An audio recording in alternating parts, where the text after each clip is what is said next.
Hello friends, welcome to my LP Hindi class. मैं रेखा लावत्रे आज आप सभी को एलपी हिंदी के अंतर्गत सार लेखन या सार संक्षेपण, जिसे इंग्लिश में समरी कहते हैं, बताने जा रही हूँ। तो चलिए देखिए सार संक्षेपण से हमारा क्या आशय है। सार संक्षेपण एक स्वतः पूर्ण रचना होती है। सार संक्षेपण को पढ़ लेने के बाद मूल संदर्भ पढ़ने की हमें कोई आवश्यकता नहीं होती।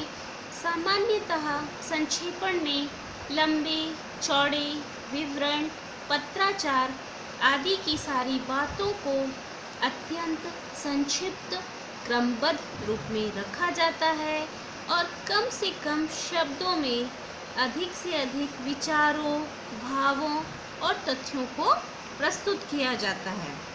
अतः सार संक्षेपण किसी बड़े ग्रंथ का संक्षिप्त संस्करण और बड़ी मूर्ति का लघु अंकन और बड़े चित्र का एक छोटा चित्रण होता है, जिसे हम सार संक्षेपण के रूप में प्रस्तुत करते हैं। कहने का तात्पर्य यह है कि सार लेखन से किसी बड़ी रचना, कृति या ग्रंथ का अत्यंत ही लघु विवरण या संक्षिप्तीकरण ही सार संक्षेपण कहलाता है। अब हम देखते हैं दोस्तों, सार संक्षेपण के कुछ गुण होते हैं जो निम्न प्रकार से हैं कि सार संक्षेपण से हमें कौन कौन से गुण हम अपने अंदर विकसित कर सकते हैं। तो पहला है इसमें पूर्णता। पूर्णता से आशय सार स्वतः ही पूर्ण होना चाहिए।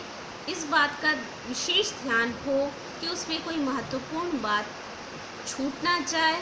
सार में उतनी ही बातें लिखी जाए जो मूल अवतरण या संदर्भ में दी गई हो।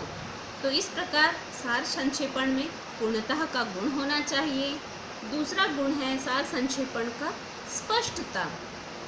स्पष्टता से आशय अर्थ की स्पष्टता हो, अर्थात मूल अवतरण का सार ऐसे लिखा जाए जिसके पढ़ने से मूल संदर्भ का अर्थ पूर्णता व सरलता से स्पष्ट हो जाए। इसी प्रकार सार संक्षेपण का तीसरा गुण है दोस्तों शुद्धता। शुद्धता से आशय सार में भाषा व भाव की शुद्धता होनी चाहिए।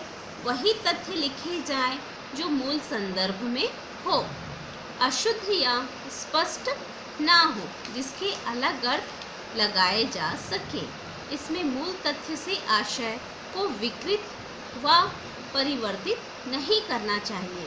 इसी प्रकार सार लेखन का चौथा गुण है भाषा की सरलता।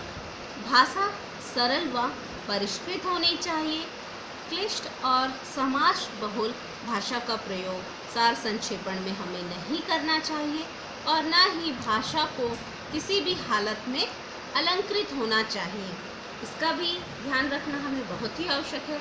भाषा की सरलता बहुत ही महत्वपूर्ण गुण है सार संक्षेपण में। इसी प्रकार सार संक्षेपण का पांचवा गुण है प्रवाह व क्रमबद्धता। प्रवाह व क्रमबद्धता से आशय सार लेखन में भाव और भाषा का प्रवाह आवश्यक गुण है। क्रमानुसार और प्रवाहमय के संतुलन से ही सार का स्वरूप निखरता है। एक भाव दूसरे भाव से संबद्ध हो, उनमें तार्किक क्रमबद्धता होनी चाहिए। इस प्रकार यह भी सार संक्षेपण का एक महत्वपूर्ण गुण है। इस प्रकार फ्रेंड्स, मैंने आपको सार संक्षेपण के बारे में बताया, सार संक्षेपण से आशय बताया, सार संक्षेपण के गुणों से आपको परिचित कराया।